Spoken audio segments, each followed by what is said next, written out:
നമ്മളിന്ന് പറയാൻ പോണത് ബാലങ്കൻ നായർ മേഘനാഥൻ. ബാലങ്കൻ നായരുടെ മകനാണ് മേഘനാഥൻ. മേഘനാഥൻ നല്ലൊരു മനസ്സിനുടമയാണ്, നല്ല പാവമാണ്. വില്ലൻ റോളുകളൊക്കെ ചെയ്യുന്നവരൊക്കെ വളരെ പാവങ്ങളാണ്.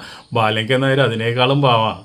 അപ്പോൾ തൃശ്ശൂർകാരനാണ്. അപ്പോൾ എന്നിരുന്നാലും ഈ തൃശ്ശൂർ ഒരു നമ്മുടെ ഷൊർണൂർ സ്റ്റുഡിയോയ്ക്ക് ഉണ്ട് ബാലങ്കൻ നായരുടെ മകന്. അപ്പോൾ ഈ ബാലങ്കൻ നായരുടെ മകനെന്ന് വെച്ചിട്ടുണ്ടെങ്കിൽ സിനിമയിൽ അഭിനയിക്കാൻ മൂപ്പര് വലിയ താല്പര്യമൊന്നുമില്ല. മൂപ്പർക്ക് ഏറ്റവും ഇഷ്ടം കൃഷിയാണ്. മൂപ്പര് ഏറ്റവും വലിയ ഇഷ്ടം. അവിടെ സ്വന്തമായിട്ട് ട്രാക്ടറുണ്ട്, ഒരുപാട് കൃഷി സ്ഥലങ്ങളുണ്ട്. അവിടെ കൃഷി, അതാണ് മൂപ്പര് സന്തോഷം.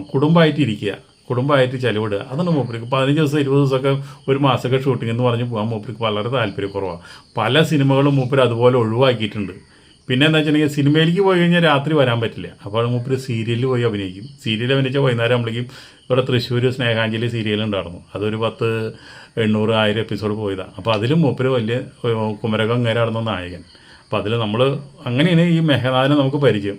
അപ്പോൾ ഈ നമ്മൾ പരിചയപ്പെട്ടപ്പോഴാണ് അറിയുന്നത് ഇത്രയും നല്ലൊരു സ്വഭാവമാണ്. ഇതുപോലെ ഒരു വ്യക്തി നമുക്ക് കാണാൻ കിട്ടില്ല. ഇവിടെ ഒരിക്കലും സ്റ്റേ ചെയ്യില്ല. മൂപ്പര് വൈകുന്നേരം ഷൂട്ടിങ് കഴിഞ്ഞാൽ അപ്പോൾ വീട്ടിൽ പോകും. അങ്ങനത്തെ നല്ലൊരു മനുഷ്യനായിരുന്നു. പക്ഷെ എന്ത് ചെയ്യാം, പെട്ടെന്ന് അദ്ദേഹം മരിച്ചു. അതുപോലെ തന്നെ ബാലങ്കൻ നായർ മരിച്ചു. ഒരുപാട് ദുഃഖങ്ങൾ അനുഭവിച്ച ഒരു കുടുംബമാണത്. ബാലങ്കൻ നായരുടെ ഒരു 2-4 കൊല്ലം അദ്ദേഹം ബെഡിൽ കിടന്ന് ഒരുപാട് കഷ്ടപ്പെട്ടു, എന്നിട്ടാണ് മരിച്ചത്. അപ്പോൾ ഒക്കെ ആൾക്കാർ പറയുന്ന ഒരു കാര്യം ഉണ്ടായിരുന്നു, ജയനെ ഹെലികോപ്റ്ററിൽ നിന്ന് ചവിട്ടി നിലത്തിട്ട് കൊന്നത് ബാലങ്കൻ നായർ ആരോ അച്ചാരം മേടിച്ചുകൊണ്ട് ചെയ്തതാണെന്നാണ് പറയണത്. ആ സീൻ കണ്ട അങ്ങനെ തോന്നുകയും ചെയ്യും. കാരണം എന്താ വെച്ചാൽ അതൊരു അഭിനയമല്ലേ. അഭിനയത്തിൽ ഇപ്പോൾ നമ്മൾ കാണിക്കുന്നതൊക്കെ യഥാർത്ഥത്തിൽ വിശ്വസിക്കാൻ പറ്റുമോ? ഇതൊന്നല്ല.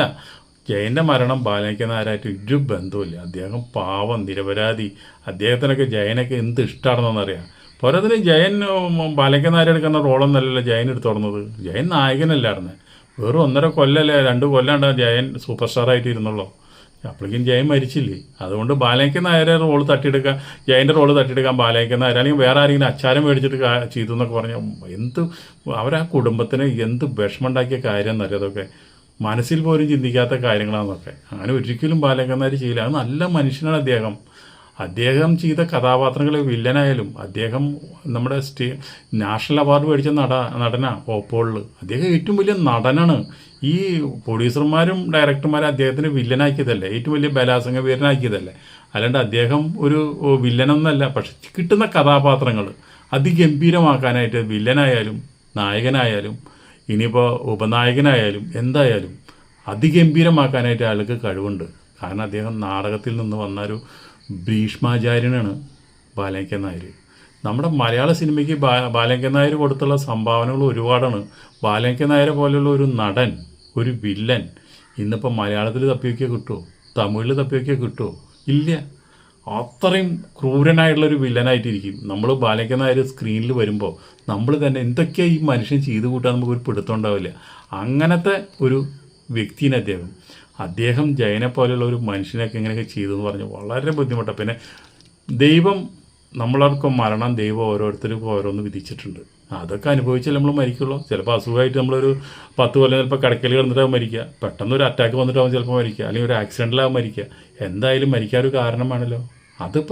അത് വന്നതിന് ഇങ്ങനെ പറയരുത്. പാവം എന്ന് പറഞ്ഞു കഴിഞ്ഞാൽ ഒരു വായിൽ വരലിട്ടൊക്കെ അടിക്കാത്തൊരു വ്യക്തിയാണ് ബാലങ്കൻ നായർ. അതേ സ്വഭാവം തന്നെയാണ് മേഘനാഥനും കിട്ടിയത്. അതേ ശബ്ദം കിട്ടിയിട്ടുണ്ട്, അതേ അഭിനയം കിട്ടിയിട്ടുണ്ട്. കഷ്ടകാലത്തിന് അച്ഛൻ വില്ലനായപ്പോൾ മകനും വില്ലൻ റോളുകൾ തന്നെയായി കിട്ടിയത്. ബാലങ്കൻ നായർ ഞാൻ ഓർമ്മ വയ്ക്കുന്നത് എന്താ വെച്ചിട്ടുണ്ടെങ്കിൽ, ബാലങ്കൻ നായർ ഗംഭീര ഒരു പടമുണ്ട്. ആദ്യമായിട്ട് അഭിനയിച്ചൊരു പടം തിടമ്പ് എന്ന് പറഞ്ഞുള്ളൊരു പടമാണ്. അതിൽ മൂപ്പര് വില്ലനായിട്ട് വന്നത്. അതിൽ നസീറുണ്ട്, സത്യനുണ്ട്, ശ്രീനാഥുണ്ട്, പപ്പുണ്ട്, നെല്ലിക്കോട് ഭാസ്കരുണ്ട്. ആ പടം ഗംഭീര പടമായിരുന്നു. ആ പടത്തിൻ്റെ ഷൂട്ടിംഗ് എല്ലാം കഴിഞ്ഞ് റിലീസിന് ഡേറ്റ് വരെ വെച്ച് പത്രത്തിൽ പരസ്യം വന്നു, എല്ലാം വന്നതാണ്. പിന്നെ ആ പടം റിലീസായില്ല. എന്തൊക്കെയോ പ്രശ്നങ്ങൾ കൊണ്ട് ആ ആദ്യ സിനിമ പെട്ടിയിൽ ഉറങ്ങി. ഏതെങ്കിലും ലാബിൽ കിടക്കണമെങ്കിൽ ആരെങ്കിലും എടുത്തുകൊണ്ടുവന്ന് അത് പുതിയ രീതിയിലൊക്കെ വേണമെങ്കിൽ റിലീസ് ചെയ്ത് കഴിഞ്ഞാൽ നല്ലൊരു സിനിമയും പടമാണ്. അതുപോലെ തന്നെ വലിയൊരു വിലപ്പെട്ട ഒരു പടമാണ് ബാലങ്കൻ നായർക്ക്. ബാലങ്കൻ നായർ അത് കാണുമ്പോൾ മേഘനാഥനോട് പറഞ്ഞിട്ടുണ്ടായിരുന്നു ആ കാര്യം. മേഘനാഥൻ വന്ന് നമ്മുടെ ഇവിടുത്തെ സെറ്റിൽ പറഞ്ഞപ്പോഴാണ് ഞാൻ അറിയുന്നത് ഇങ്ങനെ ഒരു സിനിമ റിലീസാവാണ്ട് കിടക്കുന്നുണ്ടെന്നുള്ളത്. അതിൻ്റെ സാമ്പത്തിക പ്രശ്നങ്ങളൊക്കെ എന്തുണ്ടെങ്കിലും അതൊക്കെ തീർക്കാമെന്ന് അന്ന് ബാലങ്കൻ നായർ അന്ന് സമ്മതിച്ചായിരുന്നു, അവരോടൊക്കെ സംസാരിച്ചായിരുന്നു. എന്ത് ചെയ്യാം, ഒരു ഉഗ്രൻ പടം നമുക്ക് കാണാൻ പറ്റാണ്ടായി. അതുപോലെ തന്നെ ബാലയ്യൻ നായരെ വലിയൊരു വഴിത്തിരിവാടുന്ന ആ പടം. അതിൽ സ്വപ്നയൊക്കെ അഭിനയിച്ചിട്ടുണ്ട്, സ്വപ്നയൊക്കെ ഇതുണ്ട്. അതിൻ്റെ ഒരു ഫ്രെയിം നമുക്ക് കിട്ടിയിട്ടുണ്ട്, അത് നമ്മളിവിടെ നിങ്ങൾക്ക് വെച്ചിട്ടുണ്ട്. അപ്പോൾ ഇത്രയും നല്ലൊരു നമ്മുടെ ഒരു നടനാണ് നമ്മുടെ ബാലയ്യൻ നായരും ബാലയ്യൻ നായരുടെ മകനും. അപ്പോൾ ഇനിയിപ്പോൾ നമുക്കതിൽ പറഞ്ഞിട്ട് വേറെ കാര്യമൊന്നുമില്ല, നമുക്ക് ഇത്രേ പറയാനുള്ളൂ. ജയൻ്റെ മരണമായിട്ട് ബാലയ്യൻ നായർക്ക് കുലബന്ധം പോലും ഇല്ല. അദ്ദേഹത്തിന് വളരെ ഇഷ്ടപ്പെട്ട ഒരു നടനാണ് അന്നത്തെ കാലത്തെ ജയനും സോമനും സുകുമാരനും ഒക്കെ ആ പടത്തിലുണ്ട്. പക്ഷെ അവർക്കൊക്കെ വളരെ ഇന്നത്തെ കാലത്തെ പോലെയല്ല, നടന്മാരായിട്ട് ഭയങ്കര സ്നേഹമുള്ള സമയമാണ് അന്നത്തെ കാലം. അപ്പോൾ അതുകൊണ്ട് ഒരാൾ പോലും നിങ്ങൾ തെറ്റിദ്ധരിക്കരുത്. ജയനെ ആരാധിക്കുന്നവരും ബാലയ്യൻ നായരെ ആരാധിക്കുന്നവരും ഒരാൾ പോലും തെറ്റിദ്ധരിക്കരുത്. ഇതിൽ ബാലയ്യൻ നായർക്ക് ഒരു ബന്ധമില്ല. ജയൻ ആ സീനിലും മരിച്ചപ്പോൾ ഇന്നിപ്പം നമ്മളെക്കാളൊക്കെ അവരുടെ കുടുംബക്കാരെക്കാളും ഏറെ ദുഃഖിച്ചതും വിഷമിച്ചതും ബാലയ്യൻ നായരാണ്. ബാലയ്യൻ നായർക്ക് അപകടം പറ്റി. അദ്ദേഹം ഒരുപാട് സമയം ആ ഷൂട്ടിങ് കഴിഞ്ഞതിന് ശേഷം മൂപ്പര് ആശുപത്രിയിലായിരുന്നു. മൂപ്പര് മരിക്കുന്നു പറഞ്ഞുള്ളതാണ്. നട്ടെല്ലിനൊടിവ് പറ്റി, കാലൊടിഞ്ഞു, അങ്ങനെ ഒരുപാട് പ്രശ്നങ്ങൾ ബാലയ്യൻ നായർക്ക് പറ്റി. അങ്ങനെ ഒരു സിനിമയിൽ നിന്നും വലിയ ബ്രേക്ക് എടുത്ത് അദ്ദേഹം, അതൊക്കെ കാരണം അദ്ദേഹം ഈ രോഗമായിട്ട് കിടക്കാനും മറ്റുള്ള കാര്യങ്ങൾക്കൊക്കെ കാരണം. അപ്പോൾ ഒരു നിരപരാധിനെ ഒരിക്കലും നിങ്ങൾ ക്രൂശിക്കരുത്. ഇത്രയും നമുക്ക് പറയാനുള്ളൂ.